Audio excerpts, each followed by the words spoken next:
అవునా పండు next week ఇంటికి వెళ్ళడానికి ఒక ఫంక్షన్కి టికెట్ బుక్ చేశాను పండు. కానీ ఇప్పుడు నేను వెళ్ళట్లేదు, నాకు లీవ్ దొరకట్లేదు. అయితే అమ్మకు పంపించు. అమ్మకి పంపించేద్దామంటే ఇప్పుడు టికెట్ క్యాన్సిల్ చేసి మళ్ళీ టికెట్ చేద్దామంటే ఇప్పుడు టికెట్స్ వేకెన్సీ లేవు పండు. ఓయ్ పిచ్చినానా, నీ పేరు తీసేసి అమ్మ పేరు పెట్టుకోవచ్చు కదా. అంటే బెడ్ రిలేషన్ వాళ్ళకి పేరు చేంజ్ చేసుకోవచ్చు అంటావా? ఓ నిజమే పండు.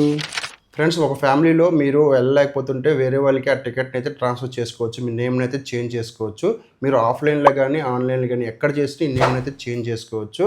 అయితే దీనికి మీ రిలేషన్ యొక్క ప్రూఫ్ని అయితే సబ్మిట్ చేయాల్సి ఉంటుంది. ఆధార్ కార్డు కానీ పాన్ కార్డు కానీ, సన్ ఆఫ్ అని ఉంటుంది, డాటర్ ఆఫ్ అని ఉంటుంది కదా, లేకపోతే వైఫ్ ఆఫ్, ఇలాగ ఏదైనా ఒక రికార్డ్ని అయితే వాళ్ళు సబ్మిట్ చేయాల్సి ఉంటుంది. మీరు కౌంటర్కి వెళ్ళి దీన్ని సబ్మిట్ చేస్తే వాళ్ళు నేమ్ని అయితే చేంజ్ చేస్తారు. ఇది మినిమం 24 hours బిఫోర్ అయితే చేంజ్ చేయాల్సి ఉంటుంది. ఈ వీడియో నచ్చితే ఖచ్చితంగా లైక్ చేయండి, ఛానల్ సబ్స్క్రైబ్ చేయండి మరిన్ని వీడియోస్ కోసం.